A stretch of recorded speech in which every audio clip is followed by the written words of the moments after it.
শেষ পর্যন্ত Iran Israel যুদ্ধ নিয়ে মুখ খুললেন রুশ প্রেসিডেন্ট ভ্লাদিমির পুতিন।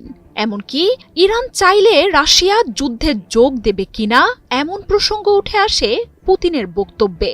শক্তিধর মিত্র থাকার পরও ইসরায়েলকে মোকাবিলায় একাই লড়াই করছে ইরান। এখন পর্যন্ত রাশিয়ার সাহায্যও চায়নি দেশটি। রুশ প্রেসিডেন্ট ভ্লাদিমির পুতিন নিজেই এই তথ্য নিশ্চিত করেছেন। জানিয়েছেন, ইরানের পক্ষ থেকে এখনও কোনো সহায়তা চাওয়া হয়নি। আয়াতুল্লাহ খামেনিকে হত্যা নিয়ে ইসরায়েল যুক্তরাষ্ট্রের হুঁশিয়ারির বিষয়ে মতামত জানতে চাইলে তিনি জানান, এমন বিষয় নিয়ে কথাও বলতে চান না তিনি। তবে ইরান সাহায্য চাইলে রাশিয়া এই সংঘাতে যোগ দেবে কিনা এমন প্রশ্ন রহস্য রেখে যেন জল্পনায় উস্কে দিলেন ইরানের এই ঘনিষ্ঠ মিত্র।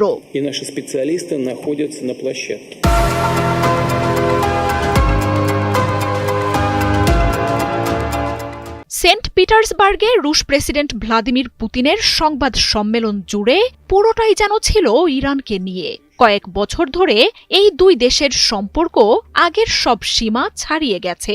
ইরানের বিরুদ্ধে চলতি সপ্তাহেই আক্রমণ শুরু করেছে ইসরায়েল, যাতে যুক্তরাষ্ট্রের যোগ দেয়া নিয়ে শঙ্কা বাড়ছে।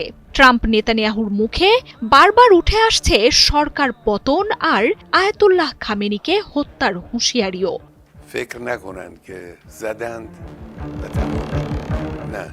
এমন পরিস্থিতিতে ইরানের সর্বোচ্চ নেতাকে নিয়ে ইসরায়েল যুক্তরাষ্ট্রের এমন হুমকির বিষয়ে পুতিন কি ভাবছেন সেটা জানতে চাওয়া হয়। তবে এমন বিষয় নিয়ে আলোচনাও করতে চান না বলে সাফ জানিয়ে দেন পুতিন। বলেন, যুদ্ধের মধ্যেও ইরানের জনগণ খামেনির নেতৃত্বেই ঐক্যবদ্ধ। যুদ্ধ শুরুর পর ইসরায়েলের সাথে মিত্র আমেরিকা পরোক্ষভাবে যোগ দিলেও ইরান যে এখনো কারো সহায়তা চায়নি সেটাও নিশ্চিত করেন রুশ প্রেসিডেন্ট। জানান, রাশিয়ার পক্ষ থেকে ইরানকে আকাশ প্রতিরক্ষা ব্যবস্থা সরবরাহের প্রস্তাব দেয়া হলেও সেটি গ্রহণ করেনি ইরান। আগে অস্ত্র সরঞ্জাম সরবরাহ করলেও যুদ্ধ শুরুর পর ইরান রাশিয়ার কাছ থেকে এখনো কোনো সাহায্যের বার্তা দেয়নি। ইউক্রেনে যুদ্ধ শুরুর পর রাশিয়াকে একনিষ্ঠভাবে সমর্থন দিয়ে গেছে ইরান। এমনকি পশ্চিমা নিষেধাজ্ঞা আর হুমকি উপেক্ষা করে রাশিয়াকে ড্রোন, মিসাইলের মতো অস্ত্রও পাঠিয়েছে আয়াতুল্লাহ খামেনির বাহিনী।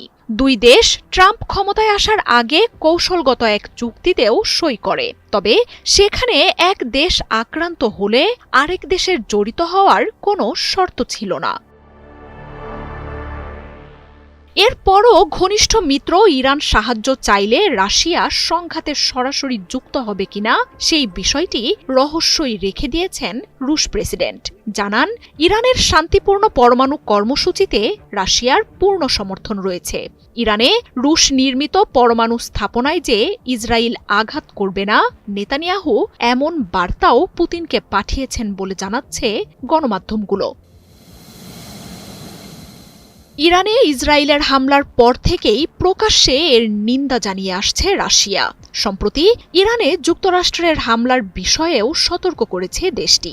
এমনকি ইরানের পরমাণু কেন্দ্রে হামলা যে বিপর্যয় ডেকে এনে পুরো মধ্যপ্রাচ্যকেই অস্থিতিশীল করে দিতে পারে সেই সতর্কতাও দিচ্ছে রাশিয়া। মার্জিয়া উপমা, ৭১।